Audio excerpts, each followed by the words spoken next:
Today, we're visiting one of the most amazing places in India, the Amber Fort in Jaipur. Built in the year 1599, this Mughal masterpiece will take your breath away, with epic scenery, endless rooms and corridors to explore, and a beautiful royal palace. Come with us today and discover this incredible site.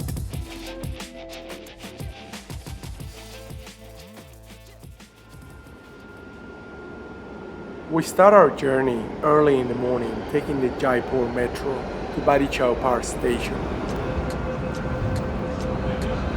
सावधानी से उतरें।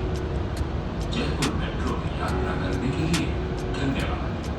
कृपया अपना The metro is probably the best way to get around Jaipur. It is not only very cheap, at about 18 rupees per ticket depending on how far you're traveling, it is also very clean and usually not busy at all, especially this early in the morning. बड़ी chopper station From Badi Chowpar station, we have a few different options to get to the fort. We could take a local bus or a taxi, but today we're catching a tuk-tuk. Going to the camp right now. How excited are you? Yeah? Yes.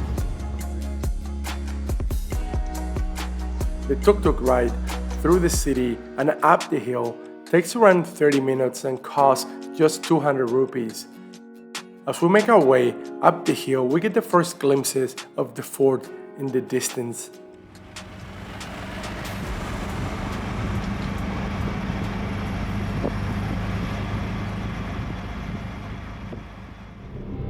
Jaipur is one of the biggest cities in the desert state of Rajasthan, with a population of 8 million people. The city is protected to the east and the north by the Aravalli mountain range. No matter where you are in Jaipur, the Aravalli's smooth silhouette can always be seen in the distance.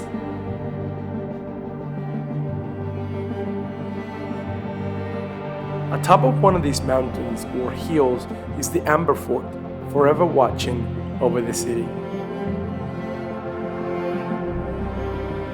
The Amber Fort, also known as the Amar Fort, is located next to the town of Amar, about 11 kilometers north of Jaipur. The fort overlooks the Maota Lake with the beautiful Kesar Kayari Island Garden at its center.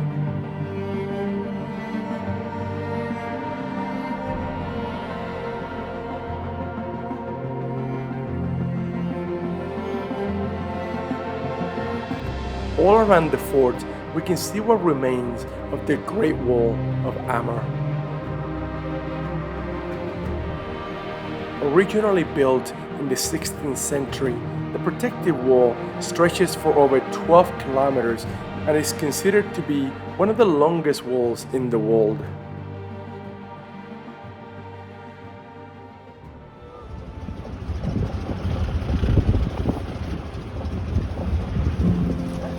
When we finally arrive, we're dropped off next to the Dalaram Garden. This beautiful garden was built back in the 18th century and it sits at the base of the fort, right on the banks of the lake. Looking up, we get a fantastic panoramic view of the fort.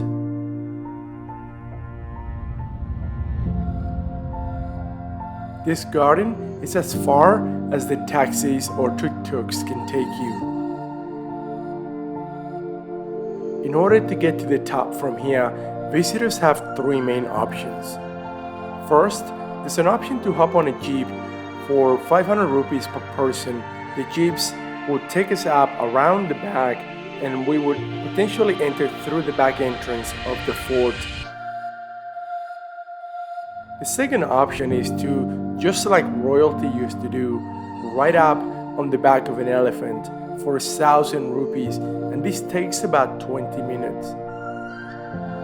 And the third option is just to walk up the winding stairs. we chose option 3.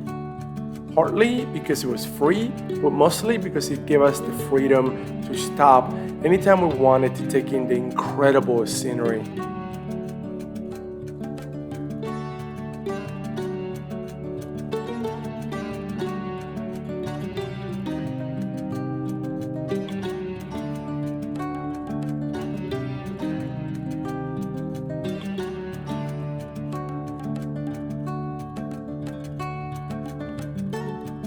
I'm very glad that we ended up walking up.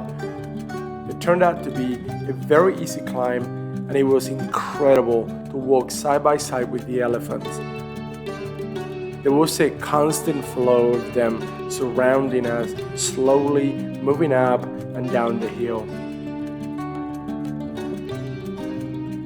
There were so many elephants, I would guess probably close to 100 of them.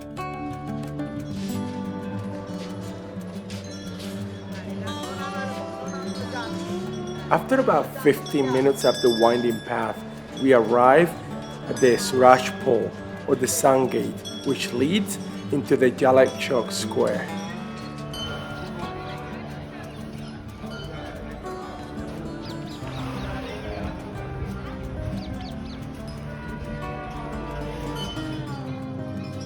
Jaleb Chowk is an Arabic phrase meaning a place for soldiers to assemble. This is the largest of the 4 squares of the fort, and it is where the armies would hold victory parades and where the Maharaja, or the great ruler, would inspect the guards and soldiers. The Suraj Pole, or Sun Gate, faces towards the east, and so it receives the first sun rays over the hills.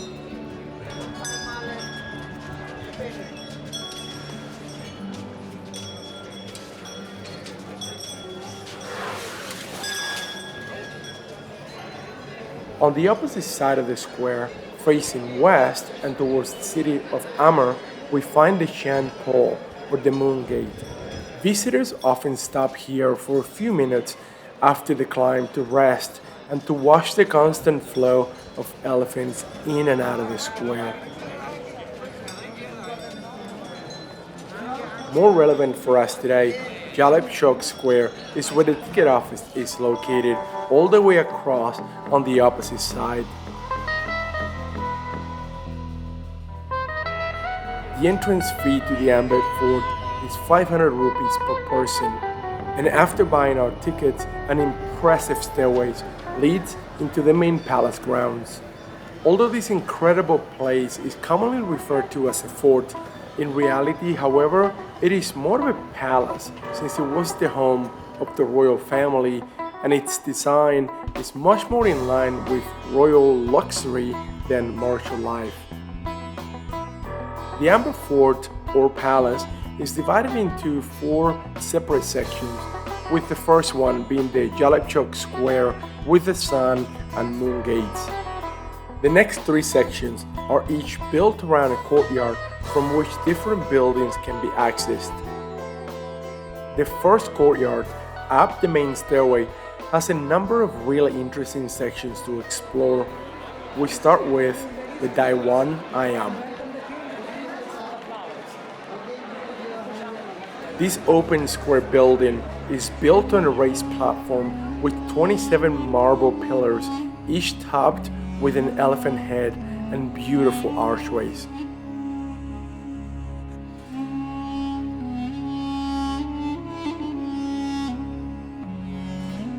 The Diwan Ayam was the public audience hall where the Maharaja would listen to the pleas and complaints from his subjects.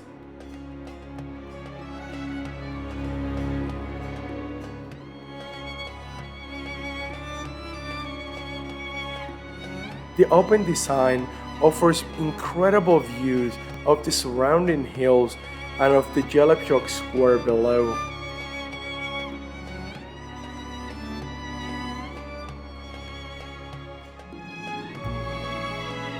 To the left of the Diwan Ayam, we found the Satais Keshari, which translates to the 27 offices.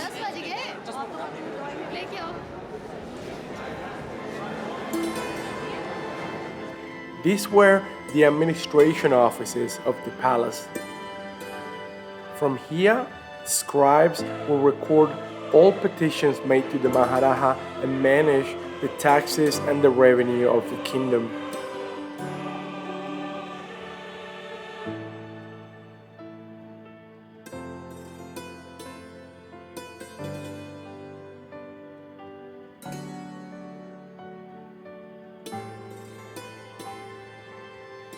Looking out, we get a wonderful view of the Maura Lake and the island garden below.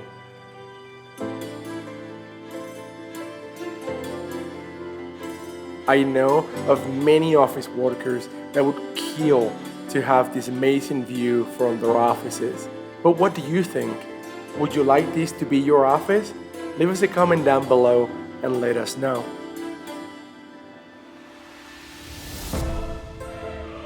A small door to the left leads to the hammam or the Turkish bath. These were for the Maharaja and his family only.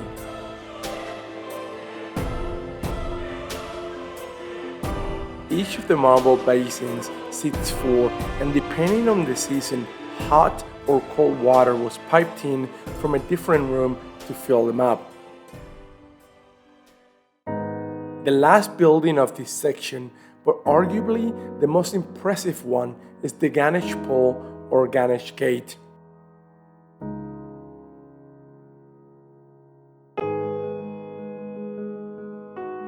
Named after the Hindu god Lord Ganesh, known as the remover of obstacles, this colorful gate building is the entry into the private palaces of the Maharaja.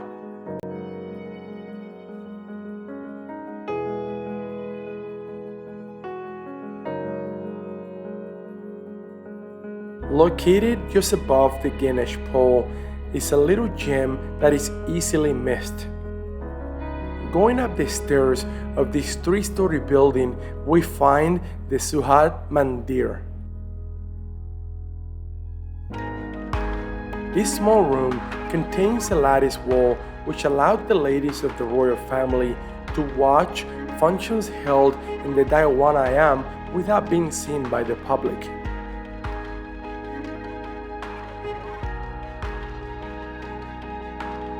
You do actually get a pretty good view from out here. If we go back down and exit through the back of the Ganesh Pole, we arrive at the second courtyard, which is decorated with a beautiful green garden.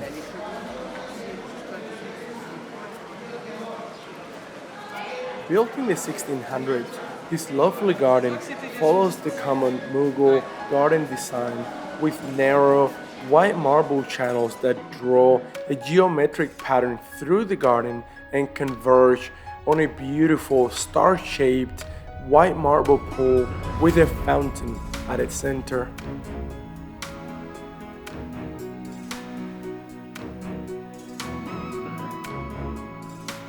There are two very impressive buildings on this courtyard on either side of the garden. The Jai Mandir to the east and the Sukh Niwas to the west. The Jai Mandir, also known as the Sheesh Mahal or the Palace of Mirrors, is quite literally just that, a hall completely covered in a dazzling mosaic of mirrors.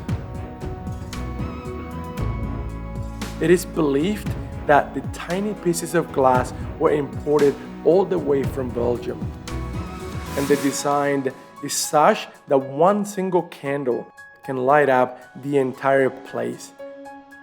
It's just stunning.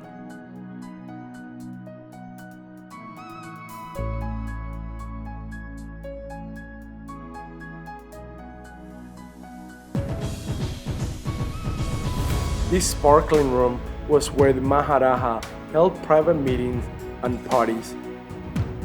Out of the whole palace, this is where we found the highest concentration of people, with at times close to 100 people packed into these small hallways, and I can see why. It is gorgeous here. Great place for your Instagram pictures. And if you're enjoying the video so far, consider subscribing to our channel today so we continue to take you exploring around the world with us. And of course, don't forget to like this video. Opposite to the Jai Mandir, we find the Sukh Niwas, also known as the Hall of Pleasure. These were the private chambers of the Maharaja. In a stark contrast with the dazzling Jai Mandir, the Sukh Niwas presents a more relaxed and soothing feel. The white marble walls are decorated with touches of soft blue and dotted with small niches portraying floral designs. At this point, rather than advancing to the third and last courtyard, we're taking a small detour and traveling up. Going up a set of narrow stairs, we reach the second floor, where an endless maze of corridors and terraces take you around the rooms that once housed all the supporting staff to the palace.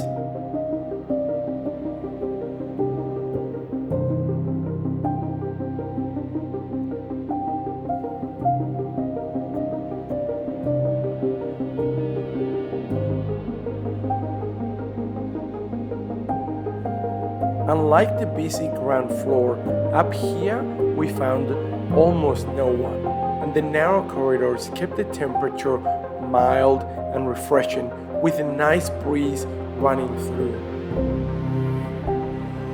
The top floor is dotted with little terraces and watchtowers from where you get breathtaking views of the surrounding landscape as well as a top-down view of the different courtyards of the palace.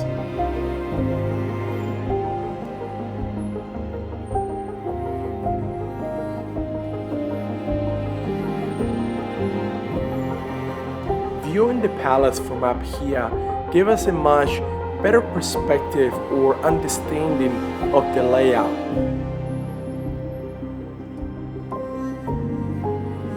Also, the fact that there were so few people up here was a nice little break from the multitudes below.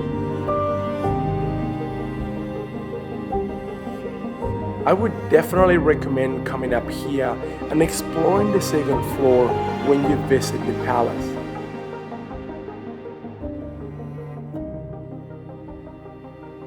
Making our way back down, we come to the third and last courtyard, known as the Senana Mahal, which was once home to the Senana, or the royal women of the palace.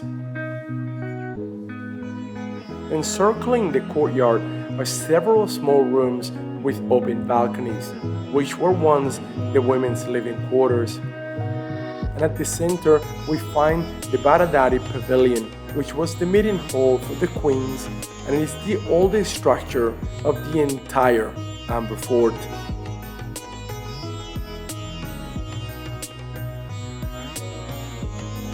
After about 4 hours of exploring the Amber Fort and truly enjoying the experience, it is time for us to leave. Exiting through the back of the palace leads to the town of Amber, a heritage little town with many temples and monuments. In particular, we recommend visiting the Panamena Cocoon Stepwell. Just a 10-minute walk from the Amber Fort, we found this beautiful stepwell. Access to the site is free of charge, and there is something about the geometry of these 500-year-old steps that make it perfect for pictures. Originally built in the 16th century so the people of Amber could collect water, Panamena Cocoon was also a resting place for many travelers, as the temperature inside the stepwell is much lower during summer.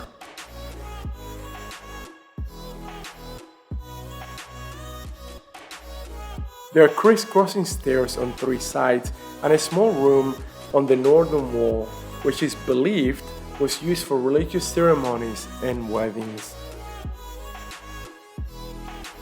A quick tuk-tuk ride takes us back to the city as we say goodbye to the fort in the distance, and we end our trip at the famous Tattoo Cafe. We first visited this lovely cafe because it offered amazing views of the Hawa Mahal, or the Wind Palace, which is another must-visit place in Jaipur. But we liked the place and loved the food so much that we ended up coming back a few times. We will be making a video of our visit to the Hawa Mahal soon, so I encourage you to subscribe to our channel so you won't miss that video when it comes out. Another video that you will probably enjoy is our visit to the Red Fort or Lal Killa in Delhi, which is one of India's most amazing sites. You should be able to find the link for that video right here. In any case, I am glad you enjoyed this video, and I'll see you next time.